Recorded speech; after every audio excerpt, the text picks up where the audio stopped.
So we're going to end tonight at our same time. So in any questions that is not answered would be answered later on tomorrow. So the first question about Vesak Day, which is actually on the 11th.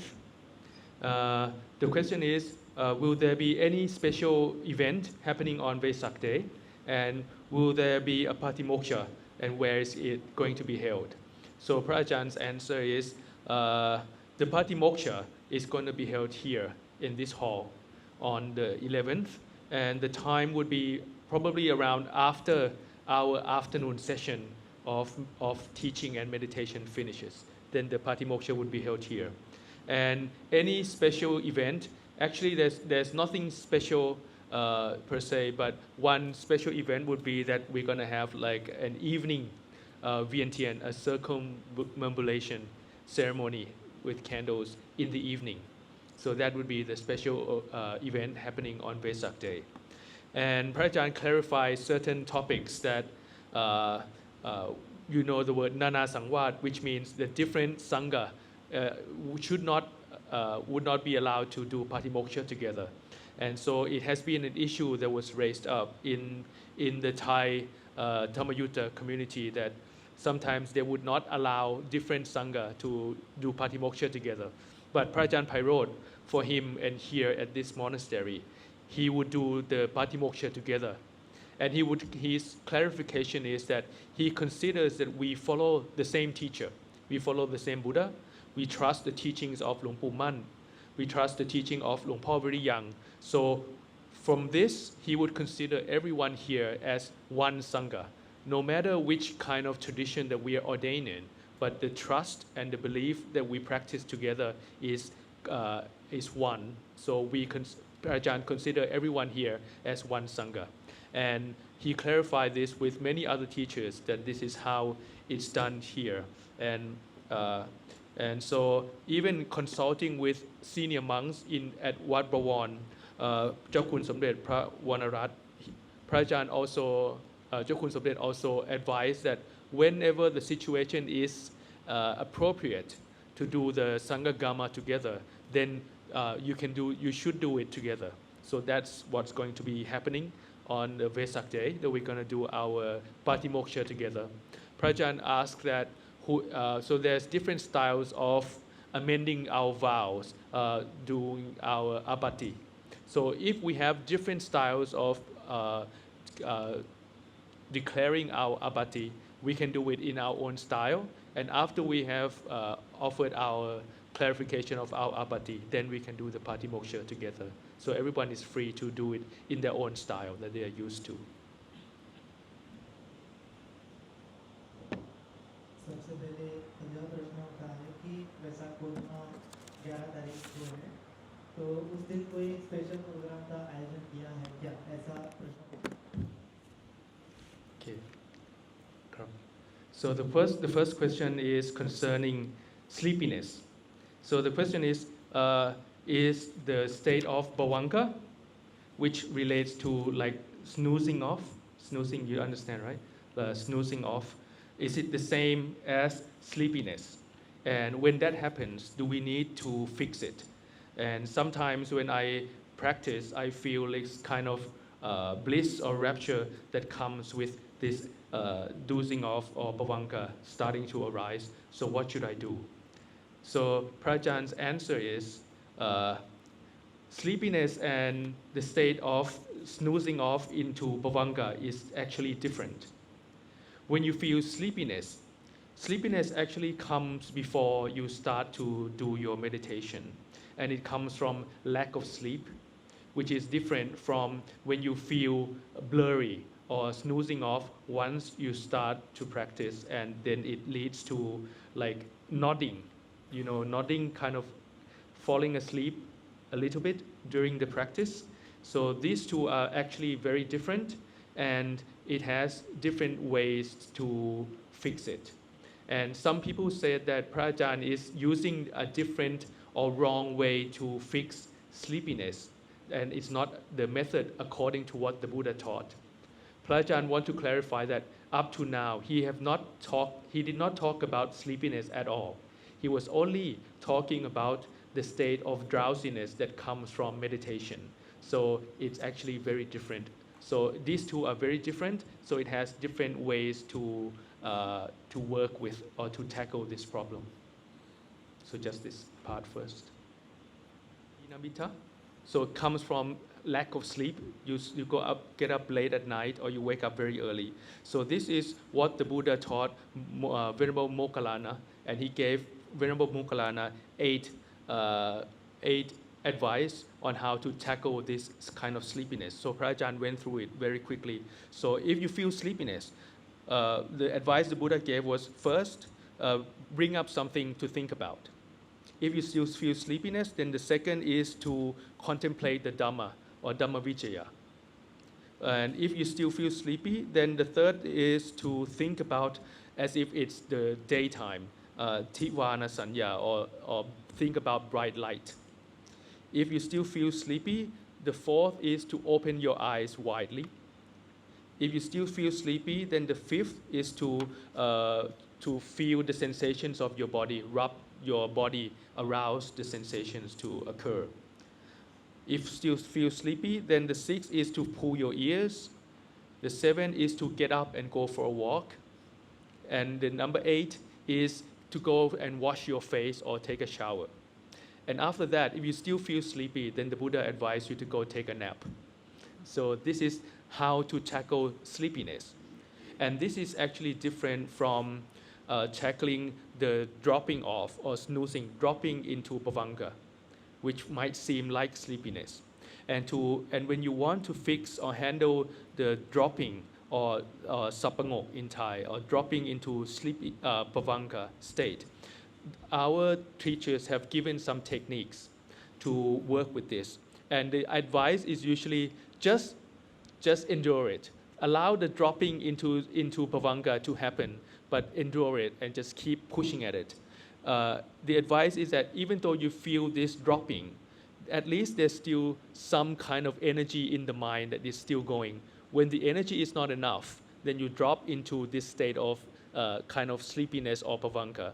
But when the mind gains more energy, then it kind of rises up. So don't worry about it. Just keep enduring and push yourself through it. All of us at the moment, we can almost say that 90% of all of us practicing together right now is kind of in this state of either sleepiness or dropping into kind of bhavanga, and it's not a clear comprehension of what's happening at the moment. But don't worry about it. Just try to keep at it, because when we practice together, all of us here, we kind of, Prajan said, anya manyang. So each of us kind of influence each other's practice when we are practicing together. Prajan said even himself, when he come in to practice with us, he still feel this drowsiness, which is not coming from sleepiness. So don't worry about it. So there's nothing that you really need to fix, but just to endure and try to wake yourself up during this state.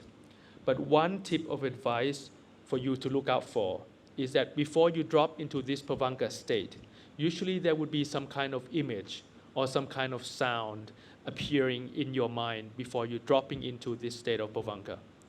The advice is to try to be aware and arouse your sense of awareness during that time. And this would kind of wake yourself up. Prajan called this style of practice to hak arom, which means to break the emotion. Break the emotion and try to accumulate the quality of awareness at that moment. If the awareness is strong enough, you can kind of break away from this dropping into this bhavanga state, and you can become awake. But if it's not possible, then endure it. Try to endure it at the moment. Just keep enduring. Push yourself through that dropping state. Another question is, do we have to always recite Buddha all the time when we are walking, doing the walking meditation? So Prajan said, actually, when you recite Buddha during your walking meditation, at the end of your walking path, when you are about to turn around, you should, Prajan's advice is you drop the recitation during the time when you turn around. and just come back to feeling the sensations of the body. And after you turn, then you start to recite Bhutto again. So this is good in order to cut away the strain of thoughts that can happen, because sometimes you might be get caught in thinking, and you might be thinking for a long time, but when every time you turn around, you drop your Bhutto and you bring your awareness back to your body, that's another method to help you cut away the thoughts. So this is what he is advising. And if you find yourself that you're having a lot of thoughts, your mind is very agitated, his advice is you should stand still before you start walking. Arouse or bring yourself to become aware. Recite Bhutto and feel this sense of just being aware and standing, and shift your attention first before you start walking. Don't worry about other people looking at you or why you are standing, not walking. That's okay. Just arouse your sense of awareness first before you start walking. This is Ajah's advice. So this question is concerning the state of the practice during walking meditation. So the question is, during walking meditation, I was in the state of no thoughts and was able to be firm in my base of awareness. Once this state of firmness and no thoughts arise, do I still need to recite Bhutto? Can I drop the recitation of Bhutto? And Prajan's answer is, you still have to keep with the recitation of Bhutto. The reason is, when you do this walking meditation, it's actually a kind of more shallow samadhi. But when you do sitting meditation, it's directed to a deeper, more subtle samadhi. So it works with two different styles of intention. So when you do the walking meditation, if you're very firm in your base of awareness and the mind is accumulating, and if you let go of Bhutto, then you will not be able to keep walking. So, but for the walking meditation, we want the mind to be awake and in the state of shallow samadhi, not very deep samadhi, shallow samadhi where it's just enough to be used in your daily life also. So this is why there are different styles of practice that Hluang Paul Vriyang has assigned, that you do both walking meditation and sitting meditation. And Prajan said, there's a phrase that the Buddha gave that sati and vinaya would be the foundation of how you get out of the cyclic existence. So you need to also have vinaya. And so when you do the walking meditation for 30 minutes and you do sitting meditation for 30 minutes, like Hluang Paul Vriyang has advised, and you keep to that advice, this is maintaining vinaya. So even though you feel you have a good practice or not good practice, you always have to keep this 30 minutes duration of the practice, because it prevents you following your own desire. If you have a good meditation, you tend to want to prolong and stay with it longer. And when you have pain or you have not a good session, you want to change your posture. So by not allowing you to do as you want, you follow the 30-minute routine and keep this, and Harajan said this is considered the Vinaya. So in conclusion, when you have a good base of awareness to the point where there's no thoughts, do not let go of Bhutto yet. Keep with your Bhutto and keep meditating on this more gross level of practice in the walking meditation. And then after 30 minutes, then you drop, then you go to do sitting meditation. And in the sitting meditation, that's the time where you can drop Bhutto and go into more refined state of samadhi. So the fifth question is, Prajan shared that actually this is the third time that someone approached him today and asked about this question. So this is kind of urgent and it should be addressed. Prajan start this off by saying that this is the sign that when we practice together, our experiences tend to align and have similar things appearing. So the three people who came up to him will show this anya manyang quality. So the question is, when I was practicing today, I was reciting Bhutto, and then I start to see this ring of bright light appearing in my vision. It comes in closer and it goes away until it's gone, and then it starts to come back again. So I was seeing this kind of light in my mind. So what is it, and how should I deal with this? Prajan's answer is, this is something that usually happens to the practitioner who place their attention point at the forehead, because it's close to your eyes. So this tends to happen. So every time that you see a light of this sort in the mind, this is actually just what Ajahn used is the shadow of the mind. It is not something significant, and it's something that can happen. But what you should do with this is just to allow it to let it go. Let it go. So this usually it becomes like a vision of light, a ring of light within the dark. So if you see it, it might disappear. And it might be staying there longer depending on the quality or the energy of the mind. And sometimes if you look at it longer, it might change its shape, its ability, and it turns into something else endlessly. So the advice is to bring yourself back to awareness, reciting Bhutto, and it would usually disappear. It is not some significant thing that you should cling on to, and you should let it go. And if it doesn't disappear, then bring your attention back to the consciousness or the knower that is knowing all of this. Don't put your attention onto the vision that appears in the mind. Okay? So if the vision in the mind is still not disappearing, then this is also the time for you to arouse this question inside again. The question that is being taught, that who is knowing? Who is being aware of what is happening? Who is seeing this vision? So you can use the word, what is consciousness, at that time to arouse this state of being aware. So in conclusion, this is a state where the mind kind of tricks itself.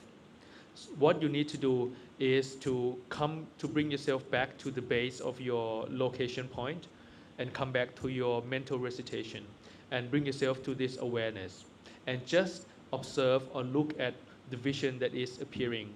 And if you don't put your attention onto it, then eventually it would disappear. It would show this state of anicca. It would just disappear by itself. It's a quality of, sometimes Prajan used the word, the mind is kind of fooling around. It's kind of wanting attention. It's nothing to be serious about. So one final question, which is an urging question, is, when I sit and do meditation, my leg hurts. What should I do? So Prajan said, when you do the sitting meditation, first of all, he would like you to try to endure. Try to endure the pain. This is the first advice. As much as you can, try to endure the pain. But if it's too painful to endure, the second advice is you can shift your leg from right leg on top, shift side to having your left leg on top. So that is the second option. If you do that and you still feel a lot of pain, then the third option is, then after that, then you can go sit on a chair if it's too painful. But Prajan emphasized that at first he would like you to endure it and try to take in the pain as much as you can. If not, then you can shift your sitting position. And if it's still very painful, then you can sit on a chair. But Prajan emphasized that actually when you do the sitting meditation and there's dukkha vedana or suffering, the sensation of suffering happens, this is actually normal. And this is actually the state of suffering. The dukkha is actually really showing itself. So actually it's a time for you to learn about the aspects of dukkha that is showing itself. So try to learn from it as much as you can. But if the mental power of your mind is not strong enough, then you might feel you don't have the ability to really see the pain. So you can shift your position. But Prajan, final advice is, but if you sit on a chair and you fall asleep, then his advice is come back to the sitting position where it's more painful.